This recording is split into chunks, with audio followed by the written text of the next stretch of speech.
அரசியல்வாதிக்கு ஏதாவது தொடர்பு இருக்கா? விஜய் அரசியல்வாதியா சினிமாக்காரனா? முதலமைச்சர் விஜய், துணை முதலமைச்சர் த்ரிஷா. தாவேகா வளர வளர த்ரிஷாவும் அரசியல் பிரவேசம் எடுத்து உள்ளார வருவாங்க. எம்ஜிஆருக்கு ஜெயலலிதா அம்மா தூக்கி செங்கோலை கொடுத்தாங்க. விஜய் அவர்களுக்கு தனிப்பட்ட முறையில் இவங்க கோலை கொடுத்துருக்காங்க. ஏன்னா கோல் பிடிச்சிருக்காங்க. இங்க சினிமாக்காரனை தூக்கி வச்சு கொண்டாடுறது ரொம்ப தப்புங்க. எடப்பாடியும் சசிகலாவும் ஒன்னா சேருவாங்கன்னு ஏதாவது அறிகுறி தென்பட்டு தான் எங்கேயாவது சேர போறாங்களே.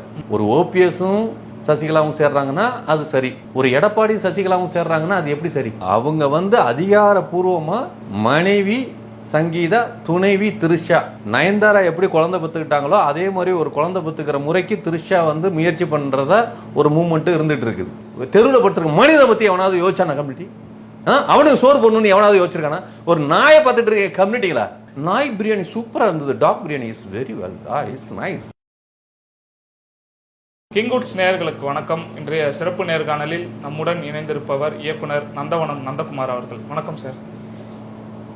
சார், சைமா விருதுகள் வழங்கும் இந்த அவார்ட்ஸ் நிகழ்ச்சியில் த்ரிஷா அதில் கலந்துருந்தாங்க. அப்போ த்ரிஷா முன்னிலையில் ஒரு புகைப்படங்கள் போட்டாங்க. அந்த படத்தில் என்ன அப்படின்னு பார்த்தோன்னா விஜயோட படம் தான் இருந்தது. அந்த படத்தை பார்த்துட்டு எல்லா நிகழ்ச்சிகளையும் கேட்பாங்களா, இவரை பற்றி சொல்லுங்கள் அப்படின்னு சொல்லும்பொழுது த்ரிஷா அவர்கள் விஜய் குறித்து மனம் திறந்திருக்கிறாங்க, பேசியிருக்கிறாங்க. இது சமூக வலைதளங்களில் இந்த காட்சிகள் என்பது வைரலாக இருக்கிறது. இது எப்படி பார்க்குறீங்க? என்ன பேசியிருந்தாங்க சார்? அவங்க வைரல் ஆகணுங்கிறதுக்காக தானே அதே போட்டது. அப்புறம் என்னத்தான் வைரல் ஆக இப்படியெல்லாம் போட்டால் இப்படியெல்லாம் இதாகும் அப்படிங்கிறது தானே. ஆக்சுவலாக சைமாங்கிறது ஒரு cinema award function. Cinema award ஃபங்க்ஷனில் அரசியல்வாதிக்கு ஏதாவது தொடர்பு இருக்கா? விஜய் அரசியல்வாதியா சினிமாக்காரனா? இரண்டுமே தான். இன்னும் முழுமையாக இப்போ அரசியல்வாதியாக வரல. படம் ரிலீஸ் ஆக போகுது. அப்போ நீங்கள் அரசியல்லையும் ஒழுங்கா இல்லை, சினிமாவிலையும் ஒழுங்கா இல்லை. புரியுதுங்களா? சரி, உங்களுக்கு அங்கே த்ரிஷா என்னத்துக்காக அந்த இது நடத்துனாங்க? நல்லா ஆராய்ச்சி பண்ணுங்க. விஜயோட கட்சி இருக்கு இல்லையா, தாவேகாவா?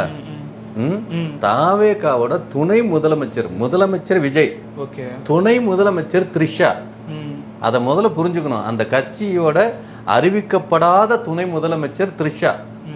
இது உள்ள இருக்கிற அந்த கட்சியில இருக்கிற அத்தனை பேருக்கு அஞ்சாம் இந்த மூன்றறிவுப்படுத்த ஜீவித ரசிகள்லாம் அங்க நிறைய இருக்காங்க.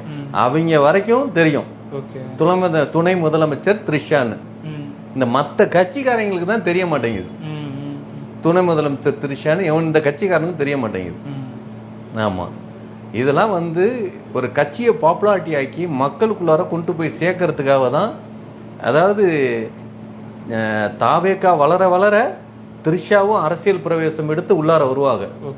அதுக்கான முன்னேற்பாடுகள் தான் அங்க நடந்தது. இல்லை சார், சைமா விருதுகள் என்பது எந்த அளவுக்கு ஒரு இதுன்றதெல்லாம் நமக்கு தெரியும். அந்த சைமா இது போயிட்டு தாவேகா வளர்ச்சியோ அந்த வேலையும் பார்த்துருக்குதா?